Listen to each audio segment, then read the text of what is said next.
For the latest from Israel, SABC News correspondent Sarah Coates is live for us in Tel Aviv. Sarah, good evening to you and welcome. Thanks for joining the program. What is the latest developments on the ground given the announcements around the truce and hostage exchange? Yes, good evening. Look, we do understand that this ceasefire, this 4-day ceasefire, could come into play as early as 10 a.m. local time tomorrow. This is what we're hearing from the Egyptians and also from a spokesperson from Hamas. Now, what we're likely to see is the release of these 50 Israeli hostages. This would come in stages over these 4 days. Firstly, it would be around 10 to 12 people. We do understand that out of these 50 people, there would be 30 children, 8 mothers and 12 other women. Now, we do know they'd be exchanged for 150 Palestinian prisoners. We do understand at this hour that they would mainly be teenagers who've been locked up for minor things like throwing rocks at soldiers, and they'd also be released as these Israelis are released over this 4-day time period. Now, there of course is a lot of hope here on the ground that this will all be successful, but of course there is a bittersweet feeling given that a lot of families don't know whether their loved ones will be coming out. Of course, there's only a list of 50 people. These lists of who'll be coming out the next day will be published the night before. So there's set to be a lot of anxiety also among people not knowing whether their family is on that list, or when this list is published, if a name isn't on it, that is certainly set to be pretty heartbreaking for a number of families who've waited more than 46 days to hear anything from their loved ones. So it certainly will be a challenging few days ahead, but hopefully there will be a good result. I imagine a similar thing as well on the Palestinian side, right, Sarah, where those children who will be released not knowing whether their families are still alive tonight. Exactly. Look, the situation inside Gaza remains extremely dire. We know that there were a number of airstrikes over the coastal enclave overnight, and throughout the day we are hearing unreported casualties of more than 4 people in these airstrikes.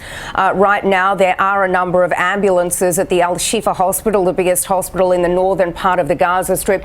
These ambulances are now trying to facilitate people out of that hospital, which, as we know, has been occupied by Israeli forces now for a number of days. So certainly a lot of anxiety there on the Palestinian side, and also in the West Bank, where a lot of these prisoners, these Palestinian women and children, will potentially go to. This is where they may have been arrested from. So there will be a lot of anxiety also on that side, with these families wondering if their loved ones are also on that list.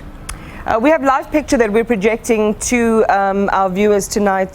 Sarah, it looks like there are still projectiles in the air. I can't confirm the exact location and where that might be coming from. But as you say, it seems as if the ceasefire itself might come into play 10 a.m. tomorrow morning, as we have it from the Egyptians and from Hamas.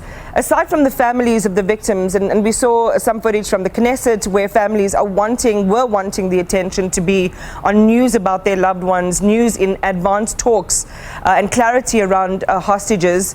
That has finally now happened. So we know that the families at least have some movement. What is the mood in general Israeli society about these developments? Well, look, people are hopeful. They're glad that this deal has been reached. Of course, there's still a number of hours that anything could happen. But the real message here, and the real message that Israelis are trying to get out, is yes, this is great. It's wonderful that there are some people coming home, but we need them all home now. This is the message that they keep drilling through. There have been a number of sit-ins, a number of demonstrations right across the country today, including right here in Tel Aviv, where people simply aren't moving from their spot. These are peaceful protests.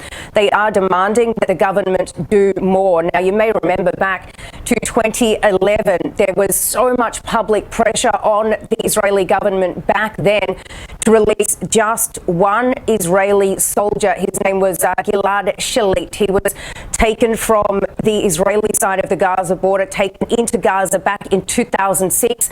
The amount of public pressure saw him released in 2011. In return for his release, there were 1,000 Palestinian prisoners also released. So look, the Israelis are really hoping that the pressure that they're putting on the Israeli government can do more to bring all of these 240 odd hostages home, not just these 50 that have been announced. Our signal is tenuous, so we leave it there. Sarah Coates, thank you very much. Be safe. Our SABC News correspondent in Tel Aviv.